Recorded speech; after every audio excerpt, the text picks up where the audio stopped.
Nuestra lectura de hoy, Mateo, capítulo 9, versículos del 1 al 17. Entonces, entrando Jesús en la barca, pasó al otro lado y vino a su ciudad. Y sucedió que le trajeron un paralítico tendido sobre una cama.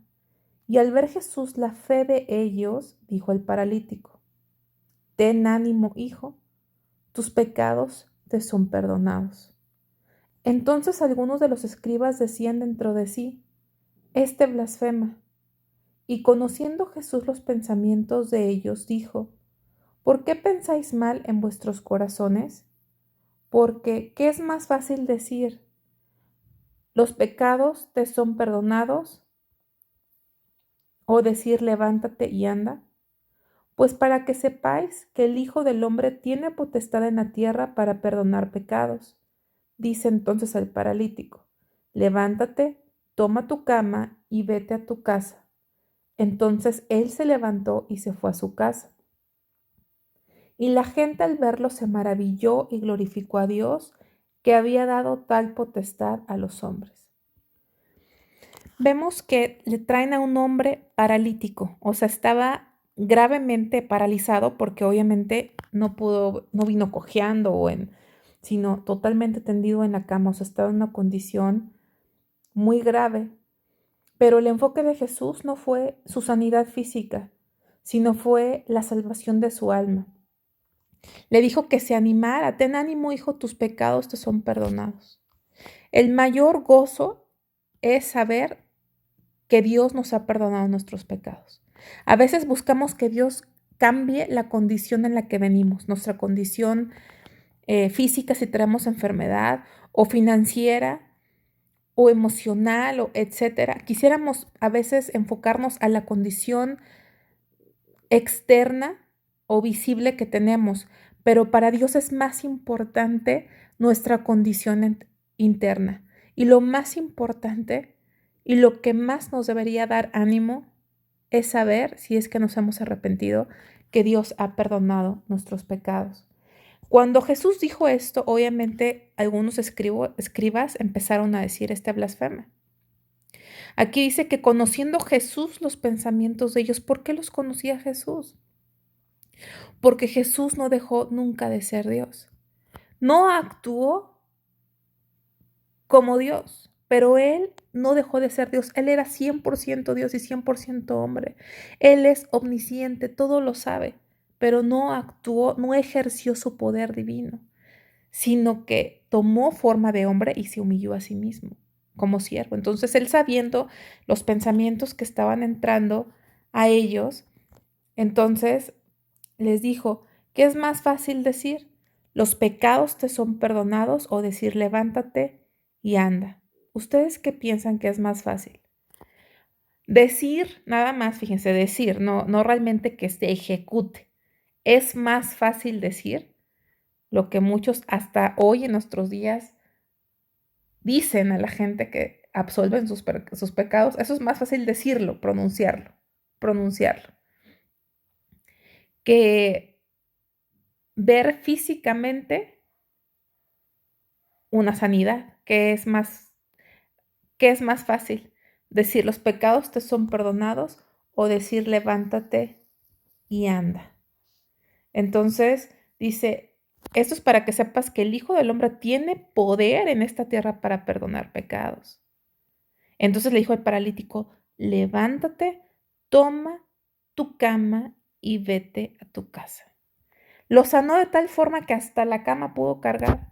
Y esa sanidad que hizo fue como decir, o sea, es más fácil decir perdono, así nada más verbalmente, que sanar algo. Entonces, si Jesús hizo lo que pudiese parecer más difícil, que era sanar a un paralítico totalmente que venía en cama, pues si pudo hacer lo que aparentemente era más difícil, pues obviamente podía hacer lo otro. Pero sabemos que lo más difícil no era sanarlo. Lo más difícil era perdonarlo, porque para poder perdonar, Él tuvo que morir por nuestros pecados para satisfacer la justicia de un Dios santo, justo y perfecto. Tuvo que morir, tuvo que dar su vida para poder decir tus pecados te son perdonados. Entonces, Aparentemente, a la vista del hombre, lo más fácil era pronunciar la remisión de pecados y lo más difícil la sanidad. Entonces, con eso decía, si puedo hacer esto, pues puedo hacer aquello. Pues sabemos que lo más difícil era el perdón de pecados, porque dio su vida el Señor por nosotros, ¿no? Entonces, esto lo hizo para que sepáis que el Hijo del Hombre tiene potestad en la tierra. Nadie más tiene potestad en la tierra de perdonar pecados. Nadie. Tú puedes perdonarle a alguien que te ofendió, tú decides perdonarle, pero el pecado en sí, ningún hombre tiene esa autoridad. Solamente el Hijo del Hombre tiene potestad. ¿Por qué? Porque Él dio su vida por nosotros. Entonces, esto lo hizo el Señor. El sanarlo era una evidencia externa, era un milagro visible de un milagro, era un milagro visible, perdón, o sea, el sanarlo, el levantarlo de esa camilla, era una evidencia de un milagro visible, pero eso confirmaba que Dios había hecho un mayor milagro que era invisible. ¿Y cuál era ese mayor milagro invisible? Que sus pecados habían sido perdonados. Entonces, dice el 9, vamos a pasar al versículo 9. Pasando Jesús de allí vio a un hombre llamado Mateo que estaba sentado al banco de los tributos públicos y le dijo, sígueme. Y se levantó y le siguió. Entonces, aquí vemos que Jesucristo llama a Mateo, que era un publicano, era un cobrador de impuestos, era un hombre de la peor reputación, que asumimos que hacía muchísimo dinero, vivía una vida cómoda, vivía una vida donde la gente le tenía miedo, porque para que la gente le pagara los tributos, y no eran tributos justos, eran injustos, era un abuso de poder, pues obviamente a lo mejor ahí caminaba con unos guaruras, unos matones, se ejercía violencia para que la gente pagara, porque era un abuso de poder y era algo injusto. Ahora, no sabemos cómo era él, no lo sabemos, pero en general los cobradores de impuestos eh, se excedían en estas cosas, ¿no? Entonces, no quiero entrar en más especulaciones, o sea, simplemente sabemos que esto es lo que él hacía, pero en el momento en que Jesús le llamó, él no dijo, ¿y qué voy a hacer? ¿Cuánto voy a ganar? Porque aquí gano mucho, aquí tengo vida cómoda, no, en ese momento, bueno, le siguió, es lo que aquí nos dice. Y aconteció que estando él sentado a la mesa en la casa, he aquí que muchos publicanos y pecadores que habían venido se sentaron juntamente a la mesa con Jesús y sus discípulos. Cuando vieron esto los fariseos, dijeron a los discípulos, ¿por qué come vuestro maestro con publicanos y pecadores? Al oír esto Jesús les dijo, los sanos no tienen necesidad de médicos, sino los enfermos. Ir pues y aprender lo que significa misericordia quiero y no sacrificio, porque no he venido a llamar a justos, sino a pecadores al arrepentimiento. Entonces imagínate que esos fariseos, que eran expertos en la ley y hombres sumamente religiosos, cuestionan por qué Jesús comía con publicanos y pecadores, ¿no? O sea, con cobradores de impuestos de mala reputación y pecadores, como si ellos no fueran pecadores. Si Jesús no comiera con pecadores, si Jesús no hubiera comido con pecadores, siempre, siempre, siempre hubiese comido solo. Porque quien en este mundo fuera de él no se puede considerar en esa clasificación de pecadores. Por eso Jesús aclara, yo vine a los sanos, perdón, yo vine a los enfermos, no a los sanos.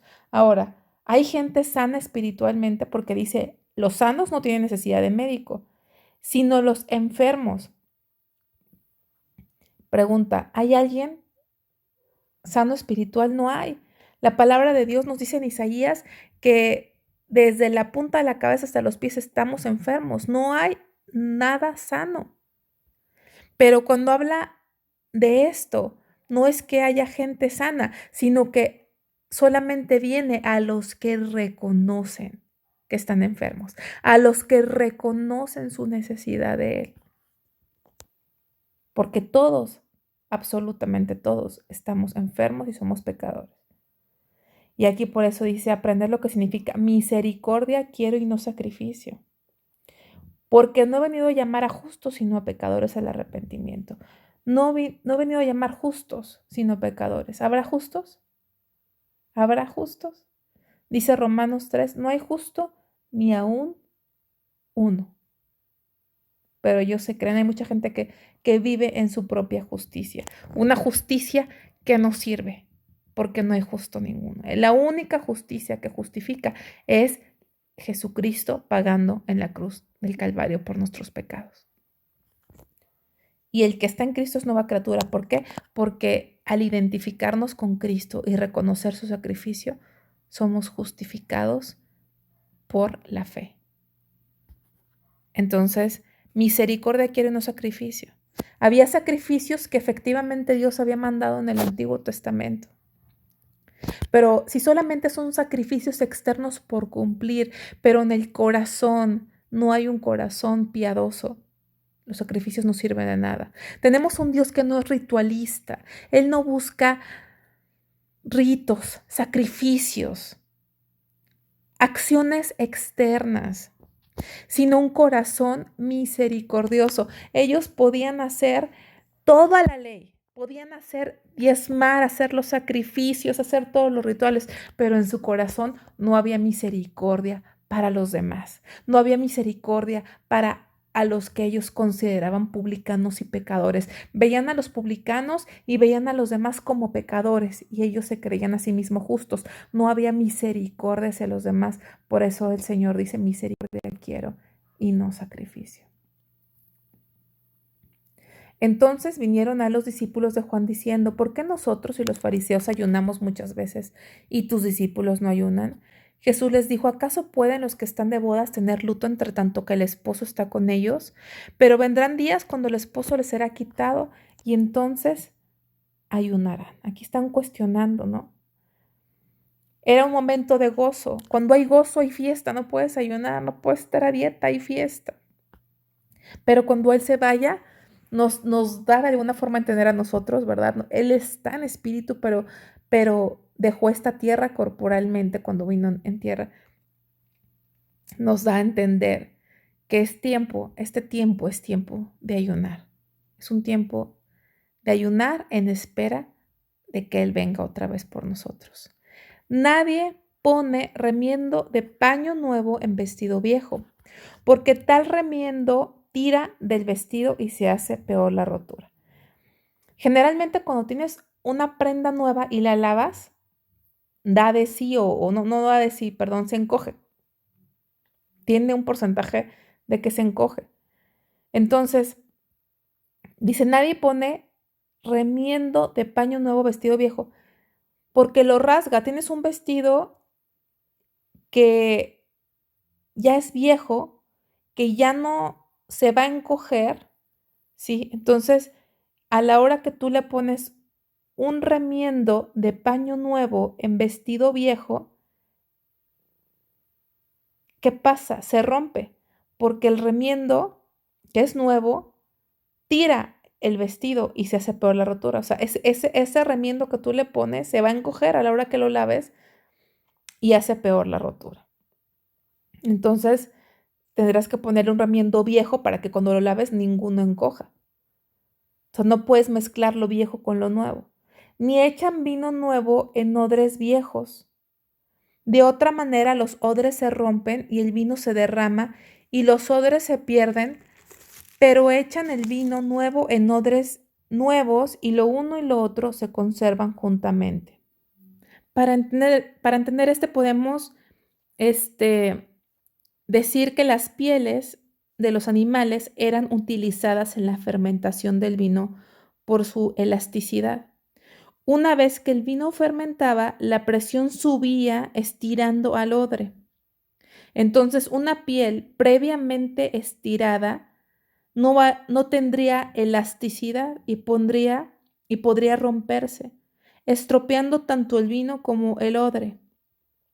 Entonces, Jesús usa esto como una ilustración para enseñar que las formas de los antiguos rituales como la práctica del ayuno celebrada por los fariseos y los discípulos de Juan no estaban ajustadas al vino nuevo de los tiempos del nuevo pacto y muchas otras cosas más, muchas cosas que se querían imponer a algo nuevo que Jesús estaba trayendo. Y en ninguna manera me estoy refiriendo a que se invalida los mandamientos. Los mandamientos de Dios no se invalidan, Él vino a cumplir la ley. Pero no puedes mezclar la ley con la gracia. Y me refiero a la parte ritualista de la ley, porque toda la ley, toda la parte ritualista de la ley apuntaba a alguien que era Jesucristo. Él vino a cumplir la ley. Pero eso lo vamos a ir viendo en los siguientes libros de la Biblia.